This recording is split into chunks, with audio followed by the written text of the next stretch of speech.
Hi everyone, if you could just take your seats, we're going to get started. We need to make up some time here, but we can do that. We know how to do that. So I'm just going to start talking, and then you'll be quiet and listen, and it'll be great. So my name is Shannah Varon. I'm the Executive Director of Boston Collegiate Charter School, 5th through 12th grade college preparatory school in the Dorchester neighborhood of Boston. And I have the opportunity to facilitate what's going to be a very interesting panel. And so the way this is going to work is that we have a very distinguished researcher who is here to share her work with us, and I'll talk about that in a moment. She's going to present her work, and then we're going to hear about the application of that work in 3 different schools, my school as well as 2 other esteemed schools that are here on the panel. Then we have the opportunity for the practitioners to pose a research question from their perspective to our researcher, and then she'll have the opportunity, if we have time, to go back to us and ask us a practitioner question. And then we will move to questions from the group. So, without further ado, it is my great pleasure to introduce Dr. Angela Lee Duckworth, who is an Associate Professor of Psychology at the University of Pennsylvania and a 2013 MacArthur Fellow. She studies non-IQ competencies, including self-control and grit. She pretty much branded the word grit in education reform, which predict achievement. And prior to her career in research, she actually was a practitioner herself. She founded a nonprofit summer school for low-income children, which won the Better Government Award for the state of Massachusetts and was profiled as a Harvard Kennedy School case study. She's also been a McKinsey consultant and for 5 years was a math teacher in the public schools of San Francisco, Philly, and New York City. She is the person that the staff of Boston Collegiate has a massive professional crush on. I don't know if you all have professional crushes, but we definitely do, and Dr. Duckworth is our professional crush. So when I told my team that I was coming to moderate a panel that she was on, their mouths just completely dropped. So anyway, we're very excited to be here with you, and thank you so much.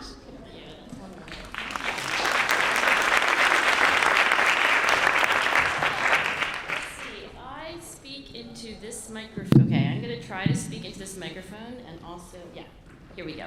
Hi, I'm so happy to be here. I have a crush on you guys, and let's see, if I keep clicking this, maybe I'll get to my slides. I study the psychology of achievement, and this work really comes from teaching kids going through puberty how to do algebra. Right? Because when you are teaching kids who are going through puberty how to do algebra, which I did for the first part of my foray into education, the second part is, the research into the psychology of all this, it becomes pretty clear to you that there are differing levels of achievement. Some of your kids are doing really well, some of the kids are not doing so well. Why is that? I'm going to argue that, especially in the last 20 or 30 years, there's been a preoccupation with one of the determinants of achievement, and that's talent. We know how to measure talent. We have IQ tests. Lots of kids take them in second grade so they can be identified as talented or not talented. We have SAT scores. We have GRE scores. We have lots of ways of measuring how quickly somebody can learn something. In other words, how fast do they get better per unit effort. I think that's really what we mean by talent. That's why sometimes we talk about kids as being fast learners or quick studies. And I'm not here to say that talent doesn't matter at all. It would be really a nice world if we were all exactly equally talented at everything, but I don't think that's actually true. However, I think that the preoccupation on talent in American education has overshadowed the very important other determinant of achievement, and that is effort. High quality, high quantity effort is the final common path to getting better at anything. And I'm here to tell you about grit and self-control, which are 2 of the psychological determinants of effort. There are others, but these are the 2 that we focus on in our lab. And this is a short talk, so I'm asked to tell you everything I know in 15 minutes. So it's like an amuse-bouche, right? It's just a taste of things to spark conversation. And honestly, I think in this room, there's more than one way to accumulate knowledge about human nature. The scientific method is one way, and that's what we do in our lab. But I think there are other ways to understand and to learn about human nature. And I'm going to argue that the collective wisdom of the people in the room far exceeds mine. So I'm just going to tell you what I do know from our own research. So one of the things that is going to determine how much high quality effort a kid or a grown-up is going to accumulate to towards some skill or goal is grit, which I define as passion and perseverance for especially long-term goals. So grit is not about intensity so much as stamina. Grit is about sticking with things that are really hard over a long time, and necessarily doing that in the face of failure and setbacks and so forth. I gave a talk once, and one of the other professors said, well, why do you focus on, in response to failure, in response to setbacks? And I was like, because that's life. Because, trying to do something like it just comes along with the package. So that's what grit is. And the reason I study grit in part is because if it is true that getting better at things takes high quality, high quantity effort, and I'll walk you through this graph, which essentially says, yes, that is how you get better at really anything, then some individuals are going to be able to put forth more of that over that long term than others, and grit is one of those things that enables you. So this is a graph not from my own work, but from Anders Ericsson. He is the world expert on world experts. Studying world experts is all he does. He studies Sudoku champions and Scrabble champions and Olympic athletes and chess masters and musicians of the caliber that they have international, not just national, but international recording contracts. And this graph from his own work summarizes how you get better at anything. So Anders has found no matter what skill he studies, it's, whether it be a mental skill like mathematics or a purely physical skill like basketball, that there is this kind of learning curve. And what brings you along and up the learning curve is not time so much as deliberate practice, a special kind of effort. So it's not just enough to be a teacher for 5 years. You have to be a teacher who for 5 years has been doing deliberate practice. And he would argue that after, maybe years and years and years of deliberate practice, including thousands and thousands of hours accumulated over those years, that you might have a chance at that dotted line, which is international world-class levels. Deliberate practice has 4 features. I'm going to rattle through them really quickly because we don't have a lot of time. But I encourage you to Google deliberate practice or deliberate practice and Anders Ericsson. You can also read the book Outliers, which does a pretty good job of summarizing this. The first feature is that you have to have a really specific learning goal in mind. And as I describe deliberate practice to you, I challenge you to say, how many minutes am I getting of this? How many minutes do the faculty at my school get of deliberate practice? And then crucially, how many minutes of deliberate practice do our kids get? If this is the final common path to learning, how much are they getting, right? A specific, narrow performance goal, in other words, an aspect of what you're doing. So not like, oh, I'm trying to get better at algebra, but I'm really trying to get better at those problems where, X is on the bottom and not the top of the fraction, right? Or kind of a specific skill, not kind of, I'm just trying to get better in general. The second thing about deliberate practice is that what you're working on is typically a weakness, not a strength. So what I want to say there is that when experts practice, they disproportionately focus on what they cannot do, versus what they can do. I used to think that kids didn't know about this. We did a survey of 5th graders in New Jersey this spring. We gave them a laundry list of things that they could recommend to other 5th graders for doing well in school. One of those things was work on your weaknesses, not on your strengths. And that was the most popular checked off choice of this group of 5th graders. So then I thought, well, maybe they do know about deliberate practice. It's not, news to them. Not more than 15 minutes later, we gave kids a math test of all different skills. We gave them their feedback. Here's what you're good at. Here's what you're not so good at. Now in this free time, you can do whatever you want to get better. Now the ratio is completely flipped. The vast majority of kids, though they recognize that weaknesses are what they should work on, chose to work on their strengths, right? So this second feature of deliberate practice, work on weaknesses, I think might be obvious, but like eating 5 fruits and vegetables a day is still not something that we all do. Third, feedback. Immediate feedback, ideally, and information, so feedback that has information in it, not just sort of you got this wrong, but you got this wrong and a nudge towards this is why you got it wrong, right? Olympians, 2-1, videotape their performance and watch it as soon as they can. It's kind of obvious when you think about sports and music, but how much immediate and information-rich feedback are our teachers getting about teaching, and are our kids getting about learning? That's the third feature of deliberate practice, and the fourth one is that deliberate practice is done repetitively, kind of in a very disciplined, typically, same time, same place way, daily, to levels of effortless automaticity.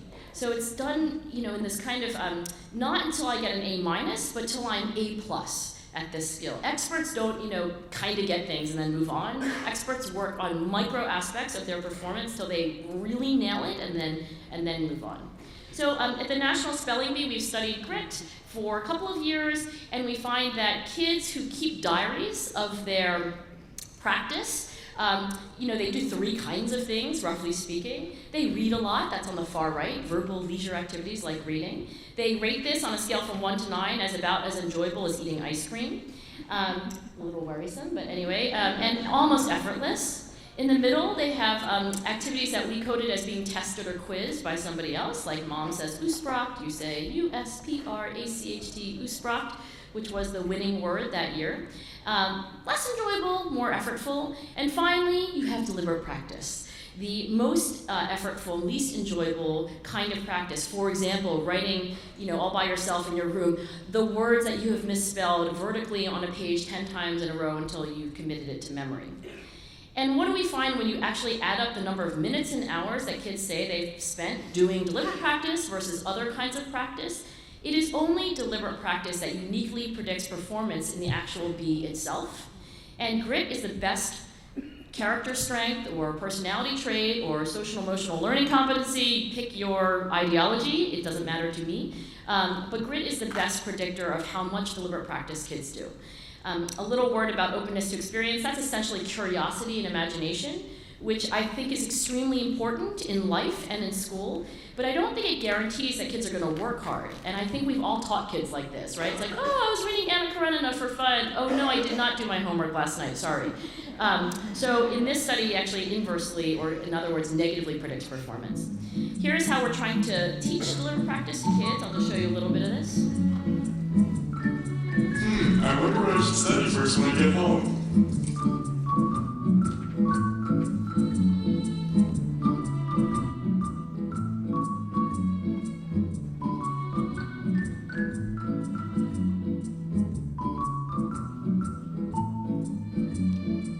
Step 1. Work on your weaknesses. I know, I will work on math since it's my weakest subject.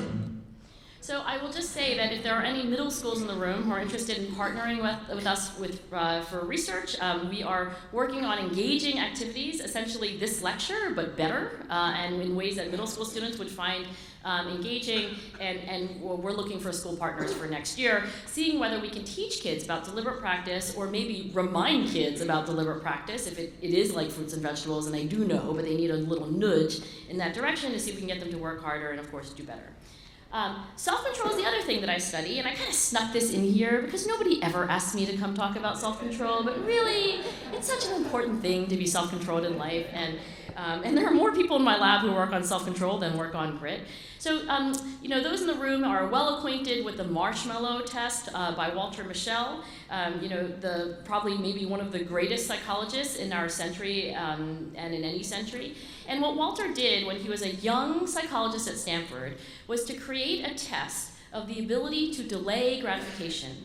Given the choice between 2 treats and 1 treat, how long can you wait to have 2 instead of 1? And the phrase delay of gratification comes not from Walter, but from Freud. So Freud said in introductory lectures to psychoanalysis that the chief developmental milestone of a child becoming an adult is the ability to delay the gratification of their impulses so that they can be discharged at an appropriate time, right? In other words, there are times in life, whether you're 4 years old, 14, or 44, that you really ought not do something that feels good right away so that you are better off, moments, minutes, hours, days later. So self-control, I think, complements grit, but whereas grit is about staying with things over years, self-control is really about in the moment resisting what Francis Galton called the hourly temptations. And maybe Frog and Toad said it best, willpower is just trying hard not to do something that you really want to do. I highly recommend the short story Cookies for those who want a little more insight into that. Why is this especially important in school? Well, there's a fascinating study done About 1,200 middle school and high school kids were followed around. They actually wore wristwatches for a week, and 56 times over the course of that week during waking hours, the watch beeped them, and they filled out a long questionnaire about what they were doing and how they were feeling. And if you code what they said, the vast majority of beeps that are kind of, not maintenance activities, the largest proportion of waking moments for kids is academic work, right? And how do they characterize academic work? Well, in the moment that you beep them, you also ask them, hey, whatever it is that you're doing right now, how important is it to your future goals? And there is not an ethnic subgroup or gender every kid in this study, more or less, endorsed academic goals as being the academic activities being the most important to their future relative to anything else they do, right? Boys, girls, black, white, Hispanic, urban, rural, rich, poor, A students, F students, all give you the same kind of response. And here's what they uniformly say as well. But it's not really fun right now in the moment, right? Classic delay of gratification. Good for me in the long run, not as fun as something else I could do right now, which is why self-control predicts things, I think, like final grades, better than does IQ, and that is why I work on it. So I want to say something about self-control in terms of the kinds of student populations many of us are working with. As you know, the number of stressful life events, disruptions like my parents are breaking up, my dad or mom lost their job, somebody I know got shot, somebody I know is very sick, my best friend moved away. These are stressful life events which actually we found in several longitudinal studies impair self-control in school-age children. Crap happens to you, you have a stress response, you feel anxious, you feel out of control, you get very reactive. That actually decreases measures of self-control shortly after these negative life events. So one thing I want to say is about things that we are very unable in many ways to do anything about, but that we should recognize with the kids that we work with, that things happen to them that are going to impair their ability to control their emotions, their attention, and their behavior. So what do we do about that if we can't control the negative life events? Well, as Walter Mischel said, or actually I made up this quote for him and emailed it to him. I was like, Walter, can I say that you said that the most important scientific discovery about self-control is that it can be taught? And he said, sure. So, I think this does capture his feeling about this, because as he has said, as a father, as a grandfather, and as a scientist who has studied self-control for more decades than you've been alive, Angela, the most important thing is that when kids exercise self-control, it's not just, the prefrontal cortex squishing lower level impulses. They're often using artful, creative, clever strategies. And these strategies can, in fact, be taught, modeled, and encouraged by teachers. So just as one little example, and there are many, kids can be taught to make plans, right? So instead of just, encountering temptations when they come upon you and figuring out what to do in the moment, you can plan ahead. And everybody in this room has done goal setting with their kids, but at NYU, Gabrielle Ettingen and Peter Gollwitzer have been studying the best way to set goals and make plans for 20 years. And they have developed, for example, this basic structure that when kids think about what they should do, they should first think about what they want to do, their wish. Then they should think about why they have that wish. What would be the best outcome? What would be the best thing about that wish coming true? No wrong answers. Then they think, third, what's the obstacle that stands in the way? Why has my wish not come true? Why am I not already getting an A in math? Why am I not already paying attention in history class? And then they make a plan, an if-then plan. If trigger, then action.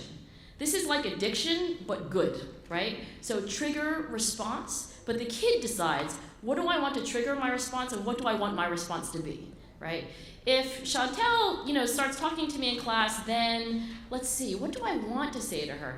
Then I will say, Chantel, I gotta work right now, right? The kid thinks about it not in the moment, but far in advance of the moment. And when you do that, you can, for example, improve grade point average, school attendance, and teacher ratings of classroom behavior. This actually took place at the KIPP school in Harlem, and we increased all of those metrics by half a standard deviation. I'm going to give you a flavor of one last intervention study or one strategy that Walter might encourage us to pursue as educators. This actually is something that's called situation modification. So it's about changing your physical place. Imagine sending your 5th graders home and saying, your homework assignment is to change 2 things in your house, 2 physical things, where the remote control is, where you keep your cell phone, where the TV is, where you study, 2 physical changes that will make self-control easier. It's not changing you, it's changing your world, but it's your job to change your world, right? So I'll just play you a little bit of this. In one experiment, researchers from Cornell University examined whether removing temptations from sight helps people accomplish their goal. Researchers put jars of candy in office workers' cubicles for a month, and then counted how much candy they ate each day.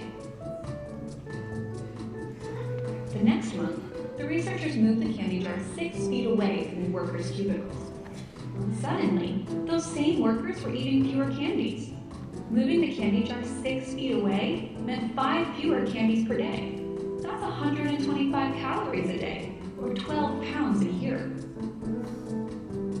By removing temptation from our immediate surroundings, we can better accomplish our goals. So that's the kind of, and again, if there are any middle school or high schools that are in the audience and you want to partner with us, we're trying to develop videos like this with written activities where we teach kids the science of it, right? So it's not just sort of admonishing them and lecturing them. It's like, oh, by the way, research at Stanford shows this. Research at Cornell shows this. How could you use this in your own everyday lives? Now you write in the space below what you could do, take a picture with your cell phone, that kind of thing. So this idea of situation modification, I think, is extremely interesting from the perspective of educators, because this is what teachers have been doing all the, everything in classroom management is about modifying the situation. But the twist is this. Now you're going to get the kids to say, I want to sit in the front of the room, as opposed to you putting them in the front of the room to pay. So this is, I think, the move from control to self-control. And the reason I think this is all so very important is this. In 1899, William James, addressing a group of school teachers near where he worked, which is Harvard University, said, our virtues are habits as much as our vices. Our nervous systems have grown to the way in which they have been exercised. Just as a sheet of paper, once creased or folded, tends to fall forever afterward into the same identical folds. So I think, the habit of deliberate practice, the habit of working on your weaknesses, not on your strengths, the habit of making plans, the habit of changing your physical space to make self-control easier, this is essentially character. And as William James knew, psychologists have some ideas, but it's really the teachers who will bring it to life. So I thank you so much for all the work you do, and I look forward to our conversation.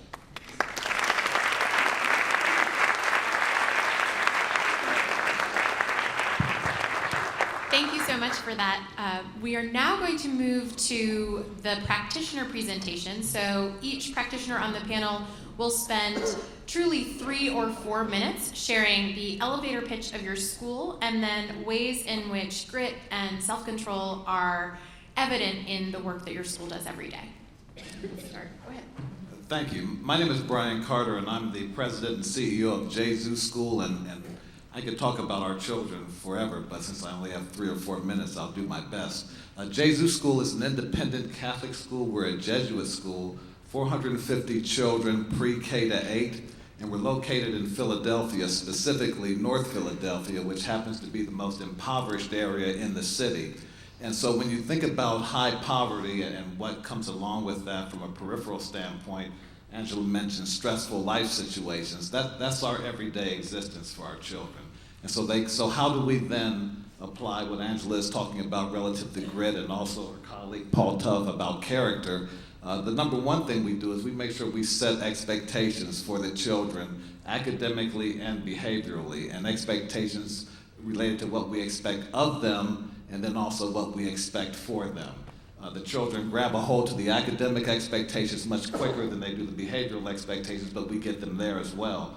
The key point for us in emphasizing grit goes back to my favorite quote, which is by Henry Ford, which is, whether you think you can or think you can't, you are right. And that poster is in my office, it's throughout the school building, it's in the classrooms, and we talk about the children to reflect on that and say, what does that mean to you? Well, we emphasize it means being confident and believing in yourself. So then before every class, the teachers talk about the poster and Henry Ford's quote, and then the children understand that I can do it, I can accomplish what may be difficult content in this particular class because I have belief in myself. I'm going to do the things, not only having belief in yourself, not only having belief that you can get an A in social studies, which our children tell me is our most difficult subject, but that you'll do what's necessary to get the A. So you'll ask for extra help, you'll sit with a student who gets social studies better than you do so that you can get that A. So that's the other point, but then we kind of marry Angela's work with her colleague Paul Tuff's work about character.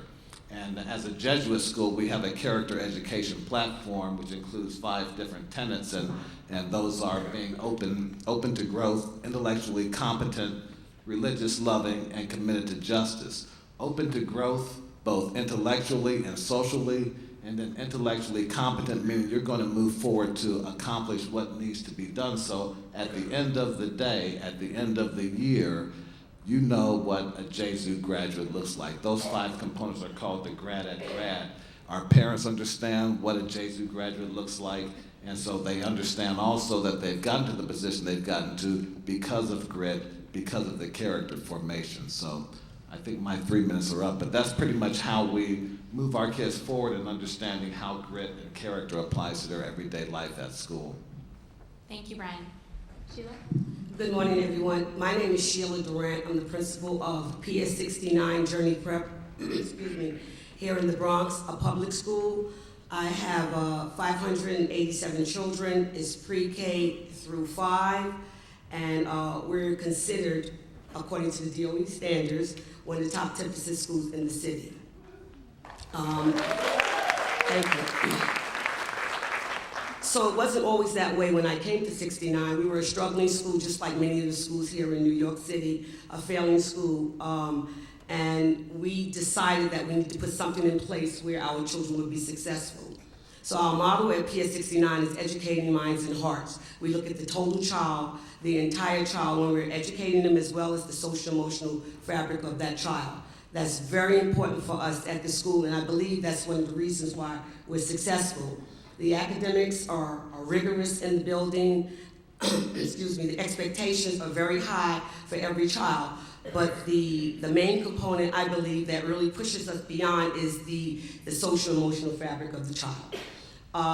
At PS 69, every child sees a guidance counselor, a social worker. Every child in that building is touched by someone social emotional. We have very many programs that we promote because we want our children to be able to give back to society. And although we're in a very low income area, we're at 90% Title I or free and reduced lunch, 80% Hispanic, 17% African American. I have 20% students with disabilities and 9% Ls.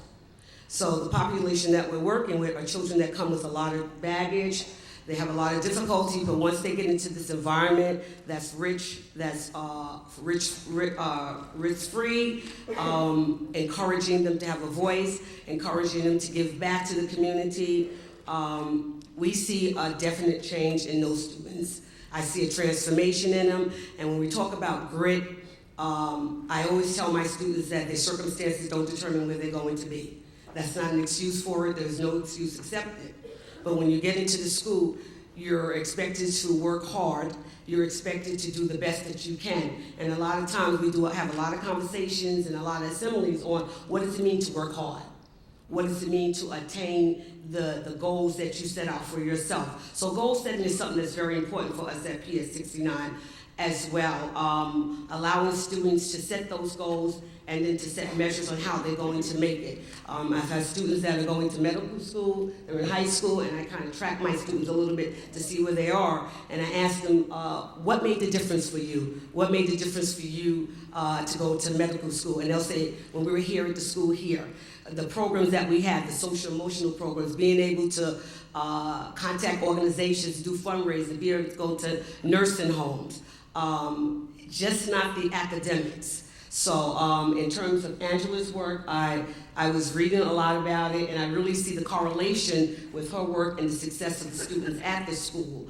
And I'm asking her to come and visit us because I wanted to see this elementary school that has so many elements of what she talked about and success. Thank you.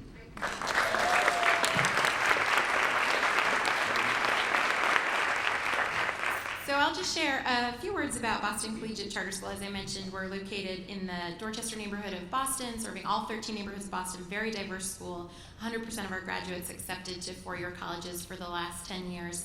And 75% of them are graduates either, currently enrolled in or have graduated from college. And so we're very focused on the notion of persistence and perseverance through the college experience, and we work a lot on what that means in the school. So we have 4 student-facing values. They used to be that students need to be mindful, achieving, professional, and prepared.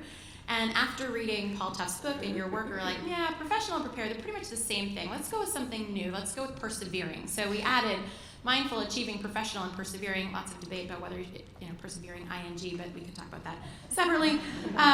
And so we work a lot on explicit teaching of these values, including the notion of persevering. And we've tried to figure out ways to make that idea sticky. And again, we're serving 5th through 12th graders. So kids are coming in the 5th grade, and we're doing Culture Week, the first week of school, and every other week assemblies with the students, and we're showing videos of a runner who was running and then he tore a hamstring in the middle of the race and then limped to the finish line, but like the notion of finish the race is a big theme for our kids. Or a paratrooper who came back from war and his leg fell apart, but then he got it back together through the help of a yoga instructor, and it's like do whatever you need to do, lean on people for help. And so we try to make the themes of grit and perseverance really sticky for the kids so they can think of actual stories. And so at the end of the 6th grade year, we asked our kids, what's the advice you would give to incoming 6th graders? And it was interesting to read what they said, but there were a lot of themes of set a goal and stick to it like a ninja, so whatever they need to do to rationalize what it takes. The other thing we do have a system of merits and demerits, which is something we've had since our founding in 1998, and so we'll give students merits for raising their hand and focusing, and that's very achieving. And so we're trying to find ways to give students merits for being very persevering. That's a question I want to ask later.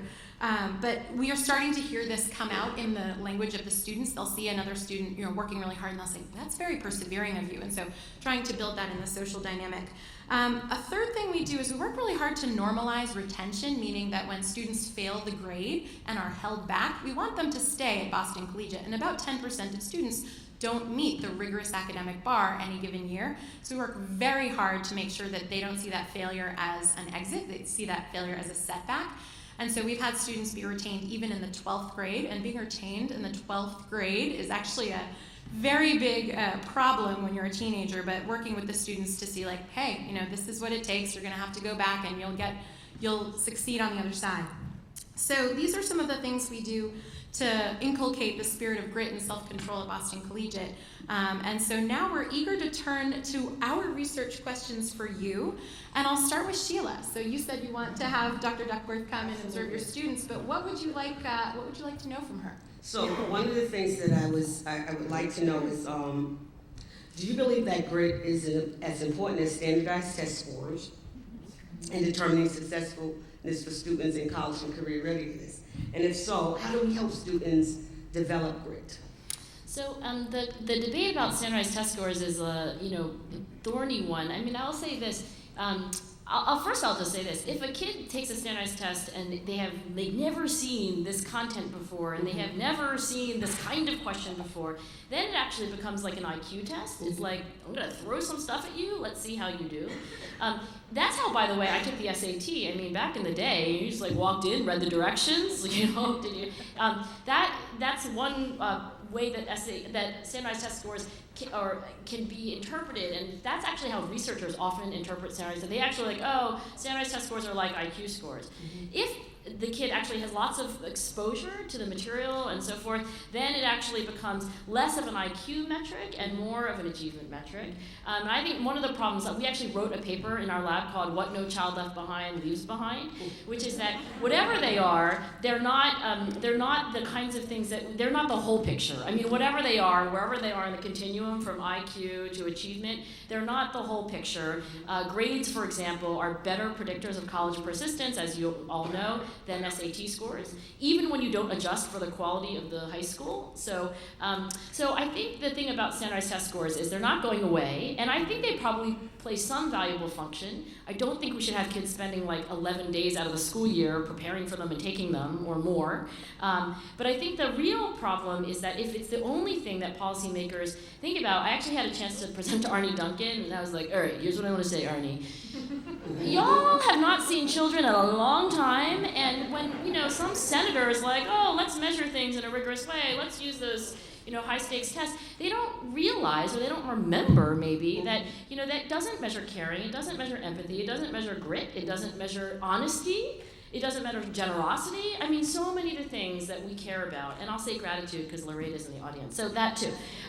So that's what I think about the test score. Now, so if we would agree that they can serve a function but they're incomplete, then it behooves us to work on all these other things that your schools are, and that's the conversation. I honestly think that researchers don't know very much about how to do this, and we've worked a lot with KIPP schools, with Russell Byers, et cetera. I think some of the best ideas are coming out of education, but we're really not there yet, so lots of room to go. But I think if we want to get kids to and through college and to and through life, there's possibly more upside on working on these things that you guys were mentioning, your values, or than just drilling yet more on the test scores themselves narrowly.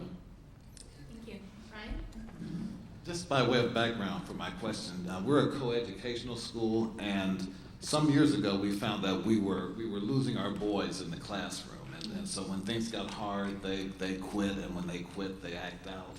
And so we made the decision from the 3rd through the 5th grade, and now 6th grade this year, to go same gender classrooms. So the young ladies did what they've always done, and they achieved themselves.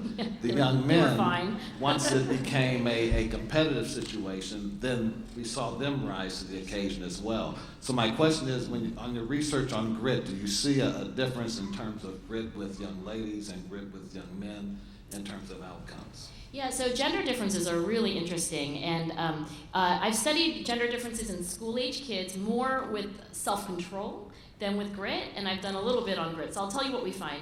So we find, as all psychologists find, that girls are developmentally advanced in terms of their executive function and their self-control throughout development, well through adolescence. It's really not clear what goes on in adulthood, because by the time you reach adulthood, I know, right? That's a whole other lecture. But the short story is this: the kinds of things that men do when they lose self-control are just different from what women do when they're grown-ups. And let's just say women buy shoes and eat a lot, and men do worse things. So it's hard to, it's apples to oranges. But with kids, it's easy because it's like self-control is like not interrupting people, waiting in line, doing your homework, paying attention, that kind of thing. And then girls and boys are struggling with the same kinds of vices. So what we find is that girls are developmentally ahead of boys in self-control. This translates, by the way, into better grades in science, math, English, social studies, and every other academic subject as early as you can measure it and as late as you can measure it. So throughout all of formal schooling, girls get better grades than boys in every subject, including STEM subjects. And in our research, we find that this is because they put more time into their homework, they pay attention in class more, they're more self-controlled. So then you're asking a really interesting question. Given that developmental difference, what should we do? And I have heard, I'm really not an education expert or a policy expert, so the question of whether single-sex schooling or classrooms is the right answer is something I'm not qualified to answer, but I do think you're sort of working around a real psychological reality. It's probably mostly biological. biological versus environmental, so this is going to just be with us for, ever.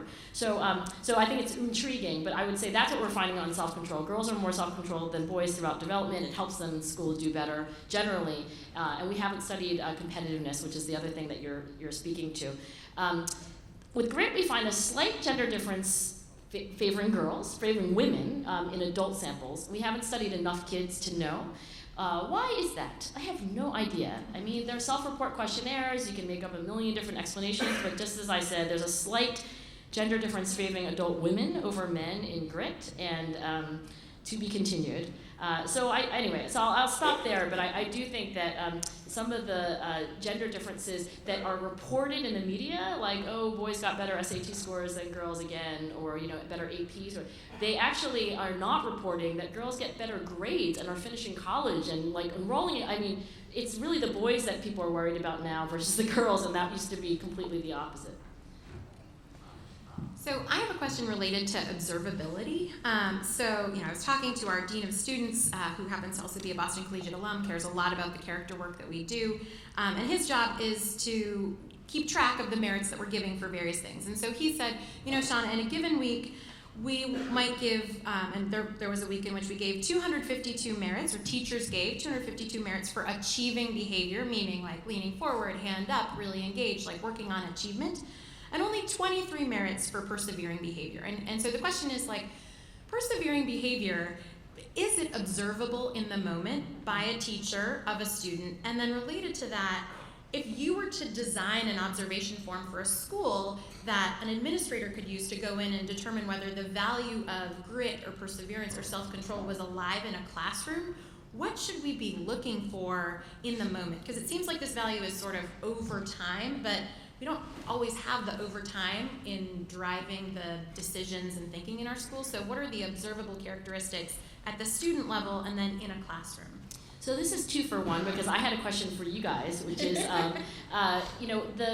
so Dave Levin, who co-founded KIPP, had this idea a few years ago. He said, if you give kids feedback on how they're doing on character skills or social emotional competencies, again, I don't really care what you call them, but they are things like self-control and gratitude and so forth.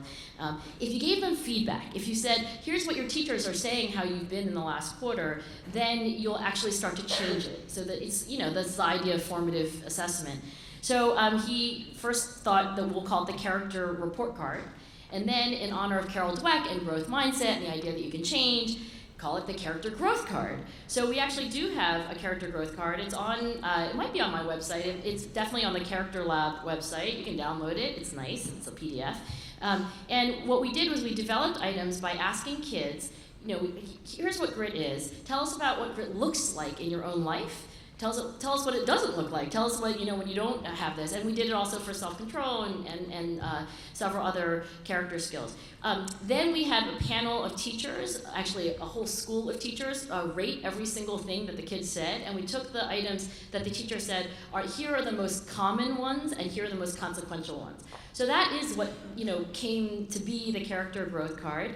I'll tell you the items that are, I can't remember them verbatim, but they're, for grit, it's things like, struggles, keeps trying even after getting a bad grade or, missing an assignment, struggles when things get really difficult or frustrating. So in theory, they're observable, but I think they're less observable than this. Right? I mean, there's some behaviors that are just, teachers have no problem at all counting. And I will also say that at the other end of the continuum, you have things that you care about and value, but are really hard to measure with behavior, like gratitude, right? How do you measure if a kid feels appreciation for things that other people give them? So we're struggling with that. I guess I'll say this. We are where we are, and we're completely transparent. Like, anybody can look at this card and tell us it sucks. We're going to report the results. We're collecting data on kids every quarter for 4 quarters this year in 10 schools around the country. And at the end, we're going to report our results and see, whether this thing seems to be sensitive to change over time, which you would need it to be for a kid to really care about it in terms of their own growth. We see what predicts what. So we don't know, but I already know that it's not trivial. Like, teachers cannot observe everything in their kids. Some things are kind of inside the kid. So the next thing that needs to happen, I think, and this might just be a generally good direction, it's not just about teachers telling you how you are. You should have an opportunity to say how you think you are. And maybe the goal is not a decimal number. Maybe the goal is a conversation. Because whatever the truth is, just being able to engage with your teacher and saying, like, well, I feel like I'm this, and you said that I'm that, and so did my gym teacher. Funny that. So, like, where does that lead? And maybe that will be the ultimate. So we have time for you to ask us maybe one or two questions, and then we'll open it up to the group, and there's a microphone there. So after we go down this path, if folks want to move to the microphone, that'd be great. Yeah, it's terrific.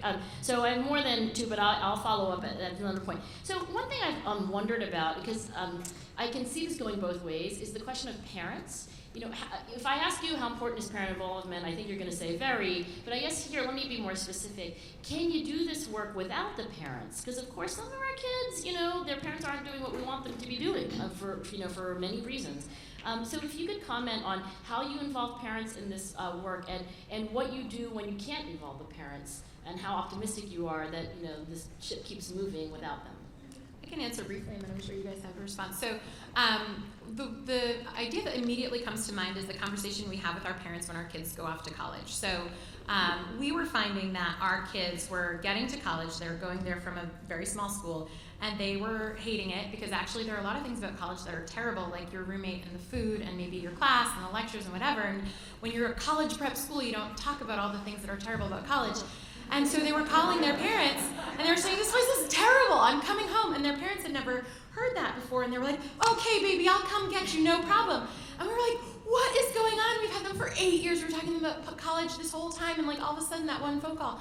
So now we've started to work with parents on like, what do you do when your child when your child makes that phone call and they want to quit? And what might they really be saying? And what is the arc of the student experience? And we have this like big dinner with senior families before kids go off to college, and we basically say, when they call, please don't go get them. Like, that's not teaching them the character trait of grit and perseverance.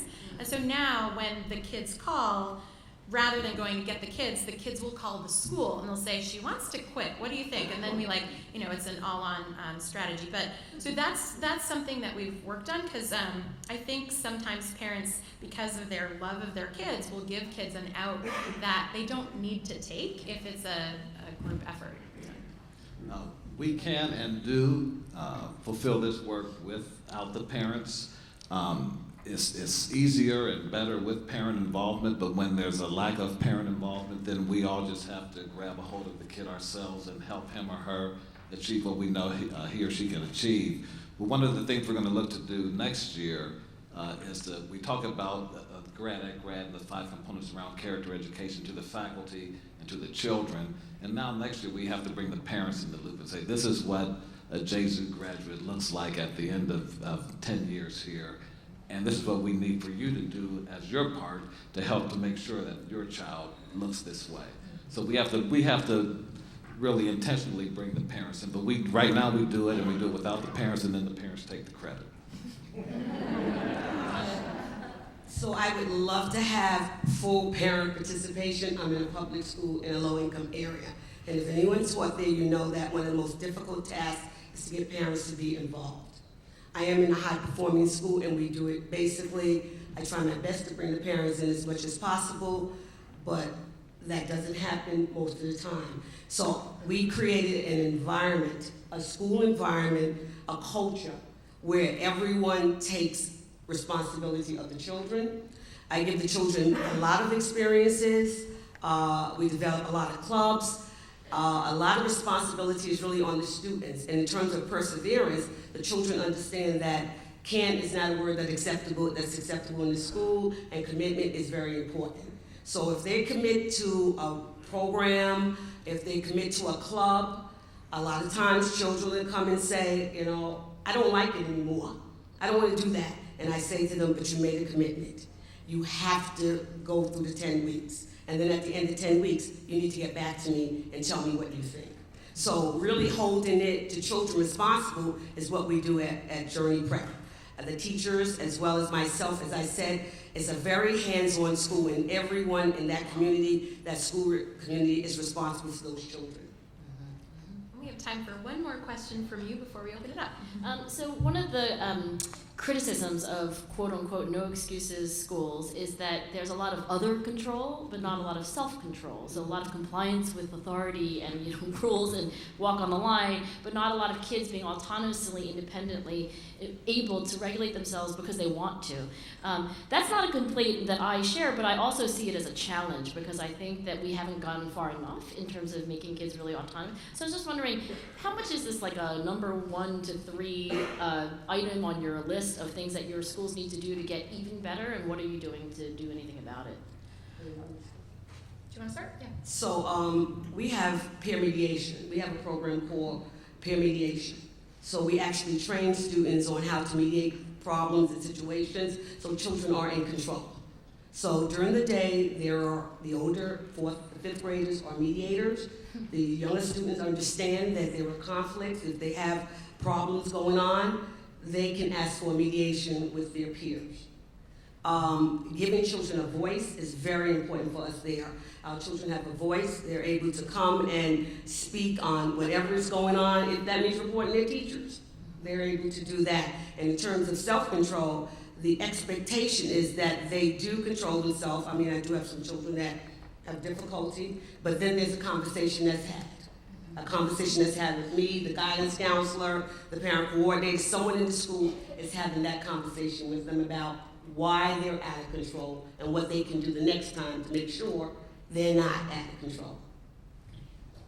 As Sheila mentioned, anytime you can have the children take some part of ownership in terms of discipline and corrective action, that's good. We also have a peer mediation process, and then we were just recognized last year as a No Place for Hate school by the Anti-Defamation League, and we'll be recognized again this year. So that's something that also the children take part in, and so they understand how they, usually the peer mediation comes when they're at each other, and so they understand then how to treat one another. We worry about this all the time. Being a no excuses charter school, kind of that original brand of no excuses charters with a merit and demerit system and really robust consequences and everything, you're absolutely at risk for minimizing intrinsic motivation, and so we think about it a lot. We have been very intentional across the developmental trajectory of our students, grades 5 through 12, in dialing back some of the supports. So for example, in 5th through the middle part of 8th grade, if you don't do your homework to a certain level of quality or completion, you get homework club, which is not really a club, it's just a consequence for where you go, where you didn't do your homework. But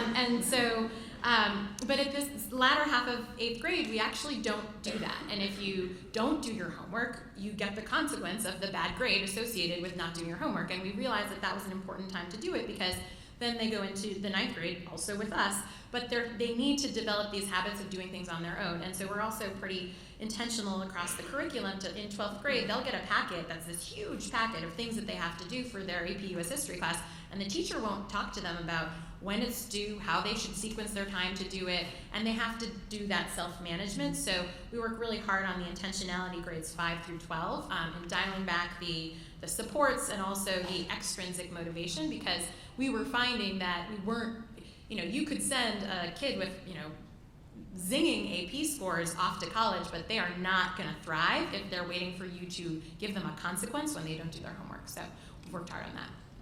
So we will now move to your questions. We have an esteemed researcher here who also works with schools, so it's an exciting time. And the microphones are available on the side, so if people just want to step up and go ahead and ask a question. Great. Okay. What's your name, sir? Tell us where you're from. My name's Khalil Muhammad. That's right. I loved your talk this morning. Thank you.